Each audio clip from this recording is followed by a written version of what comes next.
bien, bienvenidos. Soy el doctor Bellodas. Vamos a ver la parte de anatomía del aparato cardiovascular, o sea, correspondiente a la especialidad de cardiología, en esta primera parte introductoria de ciencias básicas.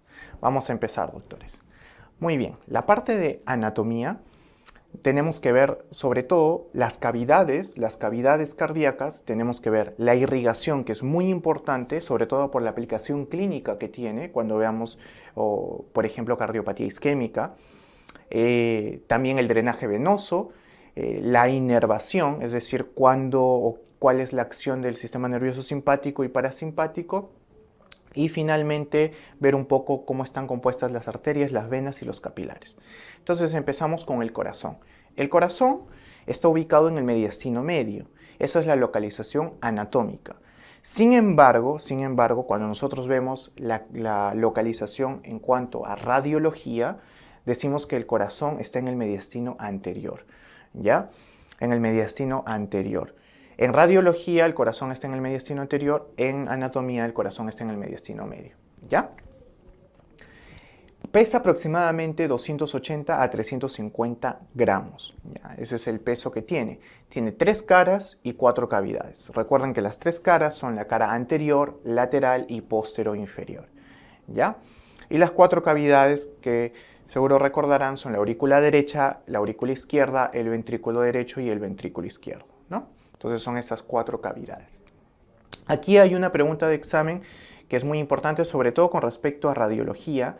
Se conoce a las vértebras que están entre las vértebras de T4 a T8 como las vértebras cardíacas de Giacomini. Las vértebras cardíacas de Giacomini no son más que las vértebras que en la radiografía tienen proyecciones cardíacas, ¿no? Por ejemplo, la T4 vendría a ser la vértebra supracardíaca. La T5 vendría a estar en relación más con el infundíbulo, T6 con la aurícula, T7 con el ventrículo y T8 sobre todo con el ápex, ¿ya? Pero en conjunto se llaman vértebras cardíacas de Giacomini, ¿ya? Ojo con eso, doctores. Las cavidades del corazón, es importante que les haga hincapié en esto, las cavidades derechas suelen ser más anteriores que las cavidades izquierdas, ¿ya? Por el mismo proceso de formación del corazón.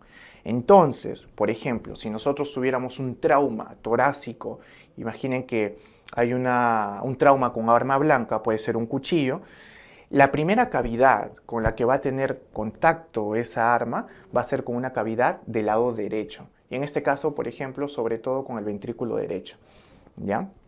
También puede ser con la aurícula derecha, pero como el ventrículo derecho tiene más superficie, es más probable que sea afectado. Muy bien. Entonces vamos a empezar a describir las 4 cavidades. Empezamos con la aurícula derecha, ¿ya? La aurícula derecha tiene estas estructuras que son conocidas, vamos a poner aquí el puntero, como músculos pectíneos, ¿ya? Músculos pectíneos. También tiene la orejuela, que vendría a ser esta estructura triangular, la orejuela del lado derecho. Va a tener la desembocadura de 3 venas. La vena cava superior, la vena cava inferior, que tiene la válvula de Eustaquio, y el seno venoso coronario, ¿no? Que desemboca más o menos acá, cerca a la parte central del tabique interauricular. Recuerden que todo este es el tabique interauricular que está separando la aurícula derecha de la aurícula izquierda. Ahora, no se confundan porque la vena cava superior no tiene válvula. En cambio, la vena cava inferior y el seno venoso coronario sí tienen válvula, ¿ya? Ha sido pregunta de examen. ¿Cuál es la válvula del seno venoso coronario? La válvula de Tevesio. No se vayan a olvidar de eso. Precisamente esa válvula va a formar parte de una estructura que se llama triángulo de Koch o triángulo de Koch, ¿no? En realidad es un reparo anatómico que tiene como límites a la válvula de Tevesio, que es parte del seno venoso coronario, al tendón de Todaro, que está también en la aurícula derecha, y a la válvula tricúspide, ¿ya? La válvula tricúspide. ¿Por qué es importante este triángulo? Porque en este triángulo es donde podemos encontrar a una estructura del sistema de conducción del corazón, que es el nodo aurículo-ventricular, ¿ya? En este triángulo encontramos al nodo aurículo-ventricular. ¿Y dónde encontramos al nodo auricular o nódulo sinusal, también conocido como nódulo de Keith-Flack? ¿no? Nódulo sinusal o nódulo de Key-Flag. A este nódulo lo encontramos más bien cerca de la desembocadura de la vena cava superior. Estoy refiriéndome al techo de la aurícula derecha, ¿no? Ahí es donde podemos encontrar el nódulo sinusal. Muy bien, vamos a hablar ahora de la aurícula izquierda. La aurícula izquierda es más posterior, como dijimos, ¿no? Las cavidades derechas son más anteriores, las cavidades izquierdas son más posteriores. Así que la aurícula izquierda es más bien la cavidad más posterior de todas. Por eso es que es la que tiene contacto con el mediastino posterior. La aplicación clínica, por ejemplo, de esto sería que cuando hay crecimiento de la aurícula izquierda, puede dar síntomas como producto de la compresión que hace a las estructuras del mediastino posterior, como por ejemplo el esófago, ¿no? Algo que se puede ver con una dilatación excesiva de la aurícula izquierda, que van a ver más adelante en cardiología, ¿no? Aquí también desembocan venas, solo que son las 4 venas pulmonares, ¿ya? Las 4 venas pulmonares que recuerden, son esa excepción de los vasos, ¿no? Las venas normalmente llevan sangre desoxigenada, pero las venas pulmonares llevan sangre oxigenada, ¿ya? Por eso está de rojo. También tiene una orejuela, que es la orejuela izquierda, ¿no? Pero esta orejuela es un poco más estrecha, es un poco más pequeña y facilita la formación de trombos, ¿ya? Es por eso que la localización más frecuente de los trombos cardíacos es en la aurícula izquierda. También por la misma predisposición a formación de trombos, es el lugar más frecuente de una taquiarritmia, ¿no? De una taquiarritmia que es la fibrilación auricular, que es precisamente la causa más frecuente de eventos cardioembólicos, ¿no? Como arritmia, la fibrilación auricular. Y esos trombos se forman en la aurícula izquierda. Muy bien, con respecto al ventrículo derecho, ¿no? Volvemos a las cavidades del lado derecho, ventrículo derecho. El ventrículo derecho tiene un grosor aproximado de 4 a 5 milímetros, ¿ya? Un grosor aproximado de 4 a 5 milímetros. Y en lugar de músculos pectíneos, los ventrículos tienen unas estructuras llamadas trabéculas carnosas, ¿no? Que son estas de acá que están en la pared del ventrículo. Tienen una válvula, que es la válvula auriculoventricular, llamada la válvula tricúspide. 3 cúspides porque tiene 3 valvas que son sostenidas por unos músculos llamados músculos papilares. Y la liga o cuerda que podemos decir que sujeta desde el músculo papilar a la valva se llaman cuerdas tendinosas, ¿no? Y todas estas cuerdas tendinosas forman la valva que va a dar la estructura llamada como anillo valvular. Todo eso compone la válvula tricúspide. Entonces son 3 valvas en la válvula tricúspide, ¿no? Anterior, posterior y septal, ¿ya? Luego tenemos que hay una estructura triangular en el ventrículo derecho que vendría a ser esta de acá, ¿no? Con el vértice hacia arriba, el vértice y la base hacia abajo, ¿no? Que es conocida como infundíbulo pulmonar. El vértice, precisamente, el vértice de este triángulo está dado por la válvula semilunar que corresponde a la arteria pulmonar, es decir, la válvula pulmonar, ¿ya? El vértice del infundíbulo está dado por la válvula pulmonar. También podemos encontrar aquí una estructura, que es esta de acá, que es llamada fascículo arqueado, también llamado fascículo arqueado o banda moderadora, fascículo arqueado, banda moderadora, tabique septomarginal también se lo llama. Y la importancia de esta estructura es que por ahí discurre la rama derecha del haz de His, que es parte del sistema de conducción. Entonces, por ejemplo, una enfermedad que pueda tener bloqueo de rama derecha tiene afectación de esta estructura. Por ejemplo, la enfermedad de Chagas causada por el Trypanosoma cruzi puede dar afectación del fascículo arqueado o banda moderadora, que en el electrocardiograma se ve como un bloqueo de rama derecha del haz de His. Muy bien, entonces vamos a ver ahora el ventrículo izquierdo. El ventrículo izquierdo tiene mucho mayor grosor que el ventrículo derecho. Es más, es la cavidad con mayor grosor de las 4, ¿no? Por eso tiene la potencia para bombear la mayor cantidad de sangre. Es la cavidad con más importancia hemodinámica en el corazón, el ventrículo izquierdo. Su grosor es de aproximadamente 9 a 10 milímetros. Eso ha sido pregunta de examen, doctores, así que ténganlo en cuenta.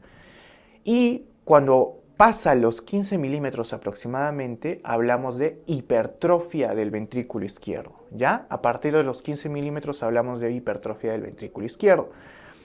Y ahí, por ejemplo, en el electrocardiograma, la aplicación clínica, ¿no? Podríamos ver los criterios de Sokolov-Lyon positivos, ¿no? ¿Qué más? En el ápex que se ubica, el ápex del corazón se ubica con respecto al ventrículo izquierdo. Sobre todo, la proyección anatómica de ese ápex está dada en la altura o en el cruce del quinto espacio intercostal izquierdo, ¿no? Quinto espacio izquierdo intercostal, con la línea media clavicular. Entonces, si nosotros juntamos la línea media clavicular con el quinto espacio intercostal izquierdo, aproximadamente ahí es donde podemos palpar el ápex del corazón, ¿no? El latido apical. La importancia de eso es que si nosotros lo encontráramos desplazado, por ejemplo, más a la derecha, en relación con la línea media, con la línea axilar anterior, por ejemplo, o más inferior en el sexto espacio intercostal, podemos pensar o ir pensando en una cardiomegalia, que se vería en la radiografía como un índice cardíaco más de 0.5, por ejemplo, ¿no? En los adultos. Esto ha sido pregunta de examen, así que ténganlo en cuenta. El ápex se localiza en el cruce del quinto espacio intercostal izquierdo con la línea media clavicular. Luego tenemos la válvula mitral, que tiene dos valvas, ¿no? Una valva anterior y una valva posterior. Muy bien, el ventrículo izquierdo es el más importante desde el punto de vista hemodinámico.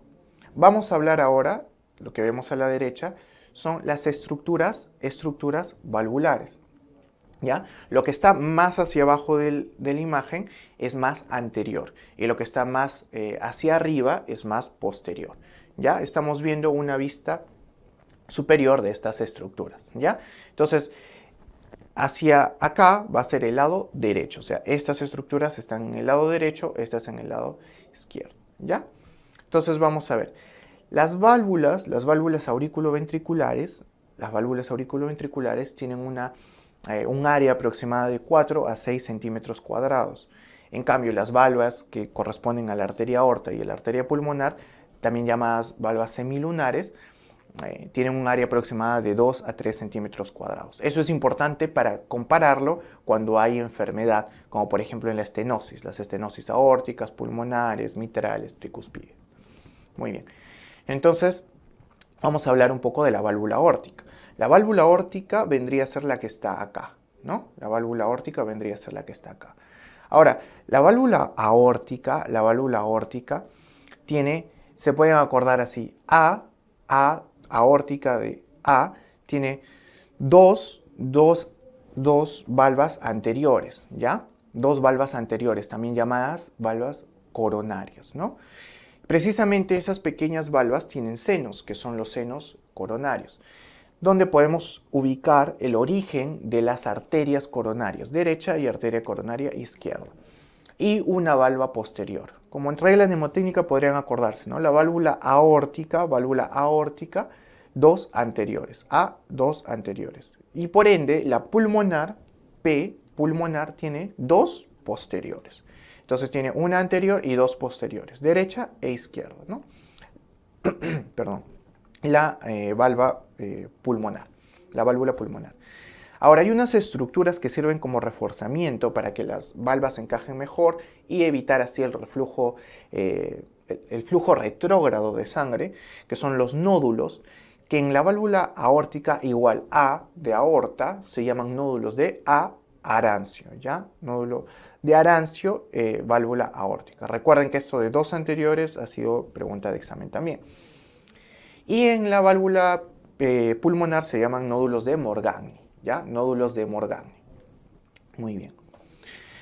Entonces, con esto tenemos descritas las 4 cavidades y vamos a hablar sobre la irrigación y el drenaje venoso del corazón.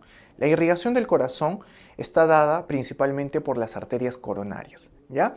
La arteria coronaria derecha. De esto se ha preguntado, ¿qué irriga la arteria coronaria derecha? Esta es una vista anterior del corazón donde vamos a ver aquí el lado derecho, aquí el lado izquierdo. Entonces, esta arteria que está acá, que discurre por el surco atrioventricular derecho es la arteria coronaria derecha, que va a irrigar al nódulo sinusal, al nódulo auriculoventricular, a la rama derecha de las de His. En otras palabras, la arteria coronaria derecha es la encargada de darle el soporte nutritivo al sistema, a la mayor parte del sistema de conducción.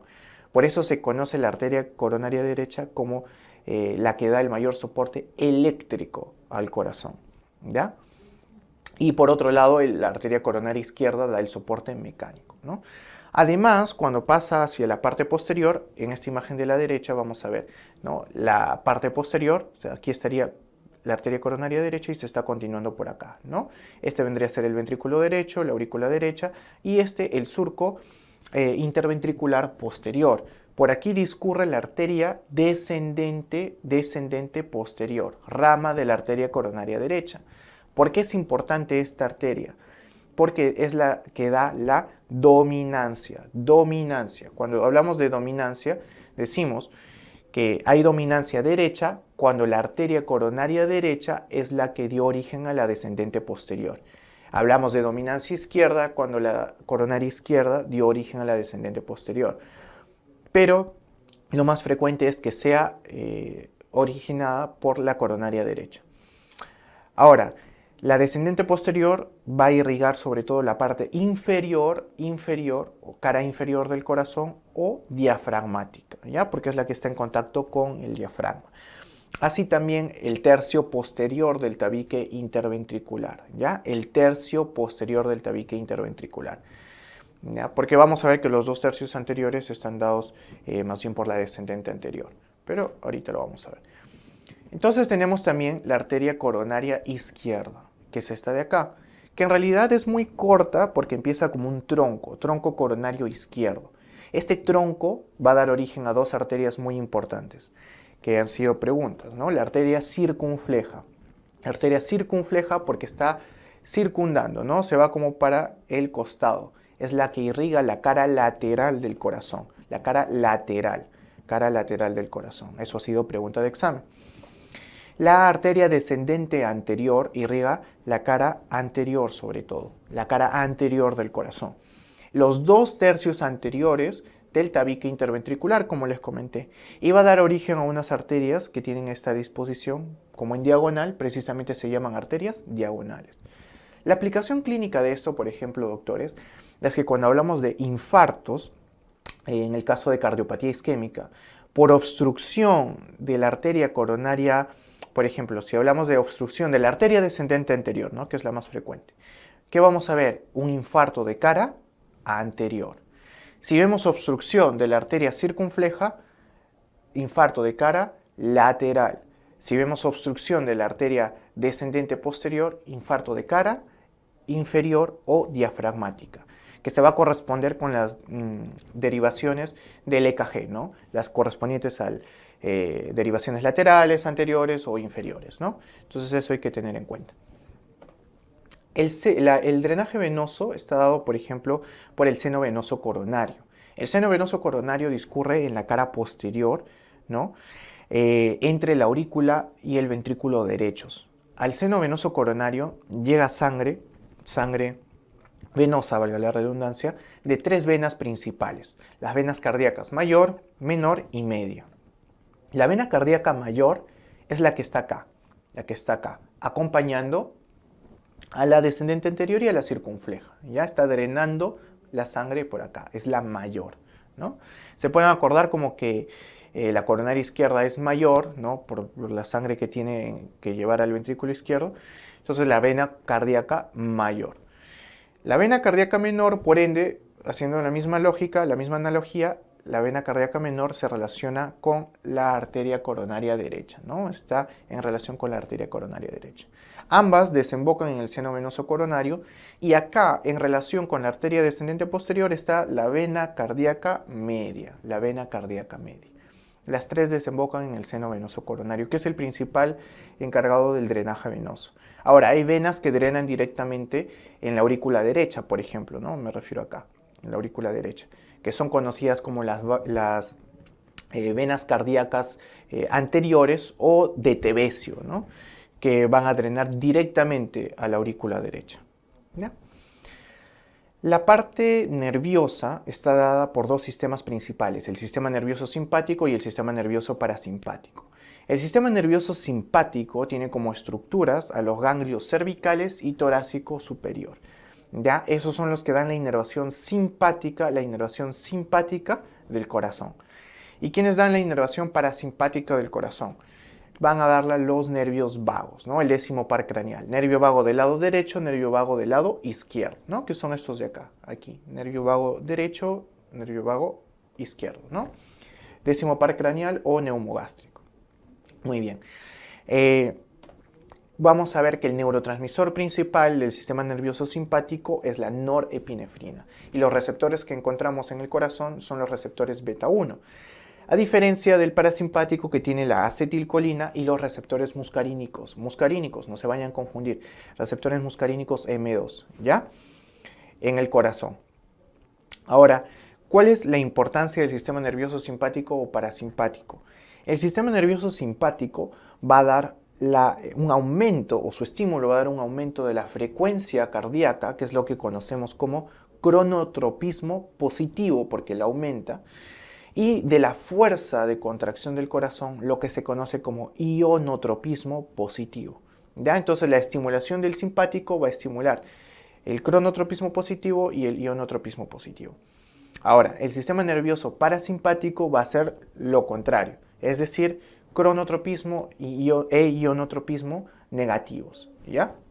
Eso es lo que corresponde al sistema nervioso parasimpático. Quizás aquí podríamos hacer una aplicación clínica, por ejemplo, como el vago es el encargado de llevar el estímulo parasimpático, si por ejemplo tenemos, ¿se acuerdan la primera causa más frecuente, ¿no?, de una taquiarritmia en una mujer joven que tiene palpitaciones? Estoy hablando de la taquicardia paroxística supraventricular. La primera medida es realizar un masaje vagal, ¿no? Masaje vagal. Entonces se trata de hacer masaje para estimular al vago y así disminuir la frecuencia cardíaca y detener la taquiarritmia, ¿no? Otra aplicación, por ejemplo, podría ser cuando tenemos síncope, ¿no? La principal causa de síncope, que es lo que vulgarmente a veces escuchamos como desvanecimientos, ¿no?, es el síncope vasovagal, porque hubo una sobreestimulación del nervio vago que llevó a la disminución de la fuerza de contracción, la frecuencia cardíaca, y eso hizo que la persona perdiera el conocimiento momentáneamente, ¿no? Síncope. Muy bien. Entonces vamos a terminar esta revisión anatómica hablando de las arterias, las venas y los capilares. Recuerden que entre las arterias y las venas hay algo que es común, que es que tienen tres capas: la íntima, la media y la adventicia. ¿Ya? La íntima, la media y la adventicia. Las arterias, que son estas de acá, que vemos a la izquierda, van a ser vasos que regulan la presión, vasos de presión, ¿no? Regulan la presión arterial, principalmente a través de la regulación de la resistencia vascular periférica. ¿Quiénes se encargan? No las arterias grandes, sino unas arterias intermedias en cuanto a diámetro, ¿no?, que son las arteriolas. ¿Cuál es la capa más desarrollada en las arterias? La capa más desarrollada en las arterias, doctores, es la capa media, ¿ya? La capa media. ¿Y por qué se caracteriza esta capa media?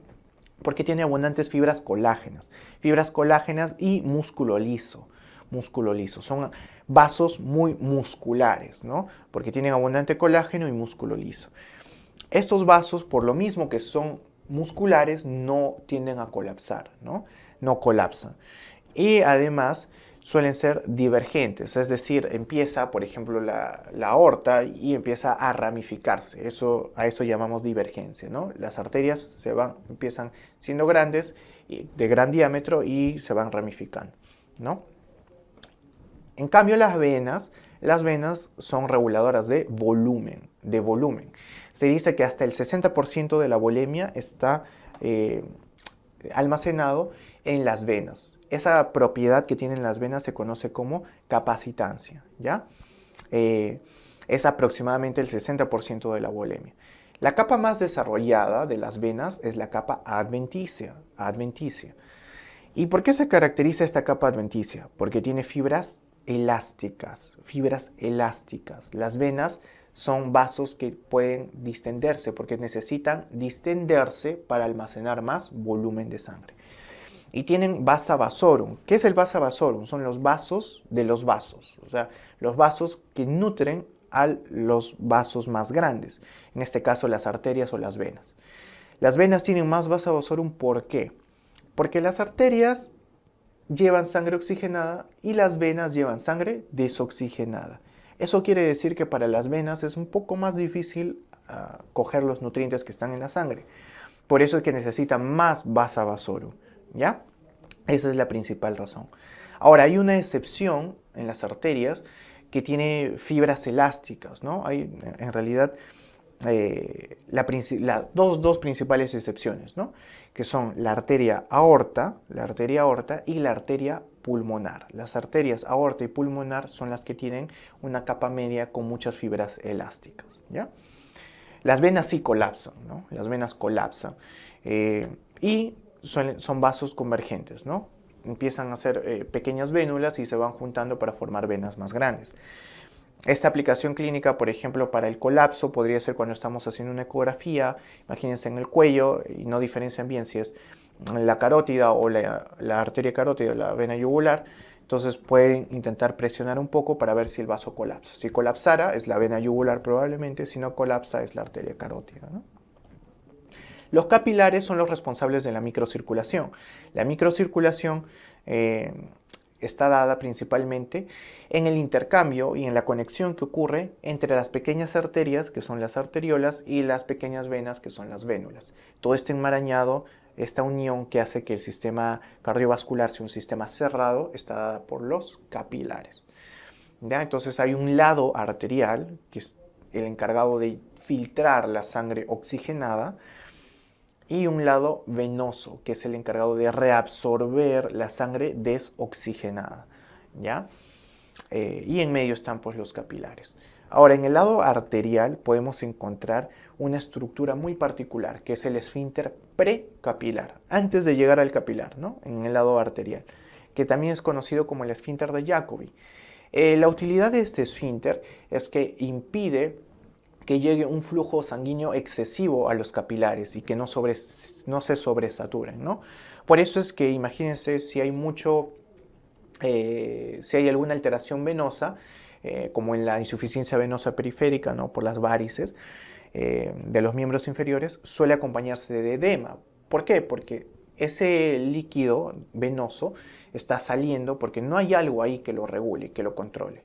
Si nosotros aumentamos la sangre en el lado arterial, es difícil que ocurra un edema en ese caso, ¿no? ¿Por qué? Porque el esfínter precapilar de Jacobi lo está frenando, ¿no? Para que haya edema, usualmente, por ejemplo, una persona que tiene hipertensión, debe haber algún grado de daño renal, ¿no? Que es lo que está causando una retención de líquido.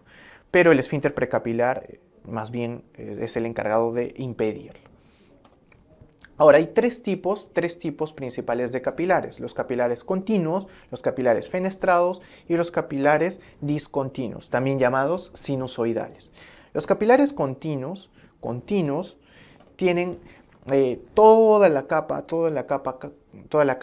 capilar bloqueada, es decir, no tienen poros por el que pasa el flujo sanguíneo.